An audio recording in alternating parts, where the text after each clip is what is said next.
Welcome back guys to our channel Gamers Group. How are you all?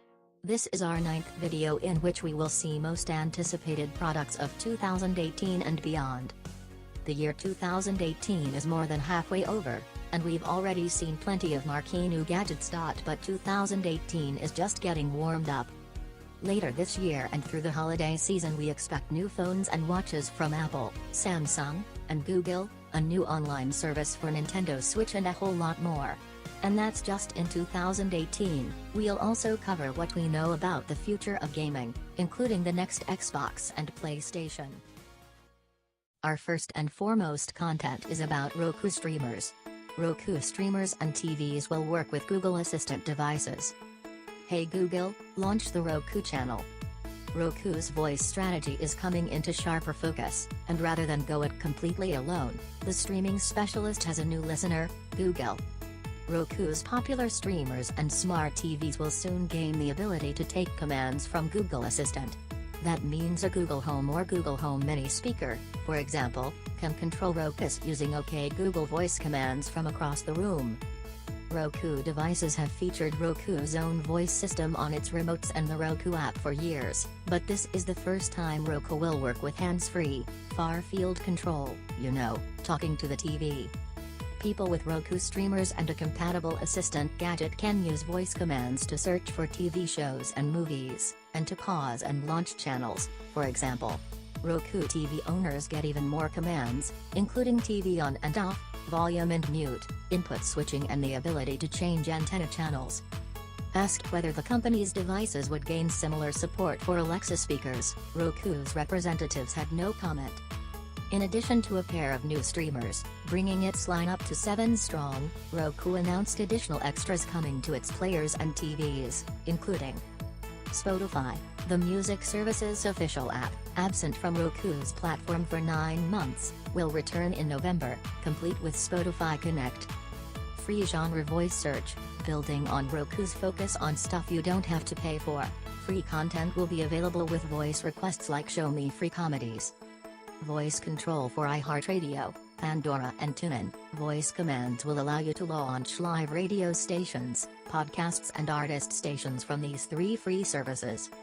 Automatic volume leveling, the sound from a Roku TV or streamer can automatically even out jarring changes in volume, for example during a commercial break. Timing for the arrival of these software upgrades varies. Google Assistant support will come first, in the coming weeks according to Roku, with other features arriving in November through the early 2019 as part of versions 8.2 and 9 of its Roku OS for TVs and streamers.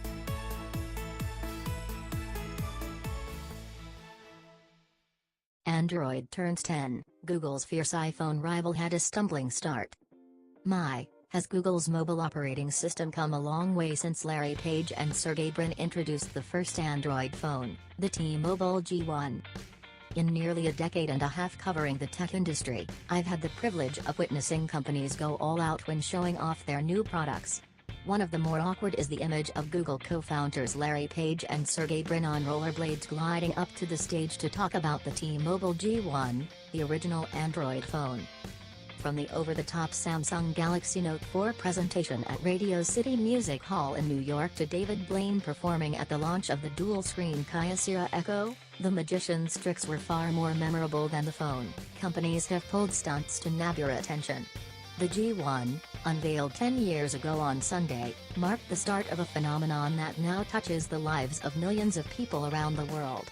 With more than 2 billion active Android devices today, and 9 out of every 10 devices running the software, it's a certifiable force in technology. It helped revolutionize what a modern smartphone could be, bringing the experience to the masses. It all started with that launch. The G1 is definitely not the sleekest device. The original design for the G1 looked like a BlackBerry. Despite the gripes about design, most critics praised the Android software and the promise of future phones to come. There was reason to be skeptical. Entrenched players like Nokia, Microsoft and BlackBerry, then known as Research in Motion, dominated the market for smartphones. Nokia, which wasn't as popular in the US, had such a far lead around the world that few questioned its future.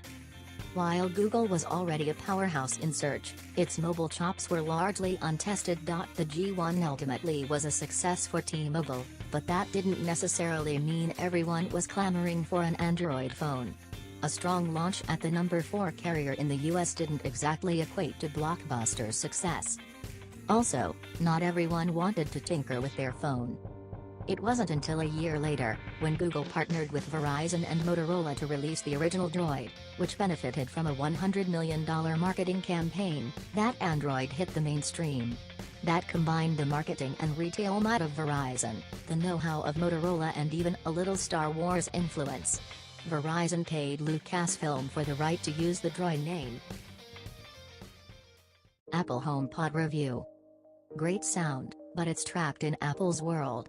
This HomePod has excellent bass and consistently superior sound quality across a wide variety of music genres. The speaker is easy to set up and Siri can hear you from across a room. Siri still has a lot of maturing to do before it can compete with Alexa or Google Assistant. Buying a HomePod also means you're signing up for a speaker that's built with the Apple Music streaming service in mind. You can't play Spotify and other third-party music services straight from the HomePod via a Siri command. Instead, you have to send that audio to your Apple speaker from the corresponding mobile app. You really need to be okay with these limitations to justify buying a HomePod today, unless you don't care about anything but its stellar sound quality. Everyone else should wait to see what Apple will add to this promising speaker in the months ahead. You'll want to update your iPhone, iPad or iPod Touch to iOS 12.0 to make sure your HomePod has the latest software.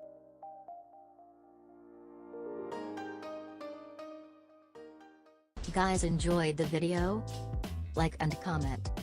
Please subscribe our channel Gamers Group. Thanks for watching.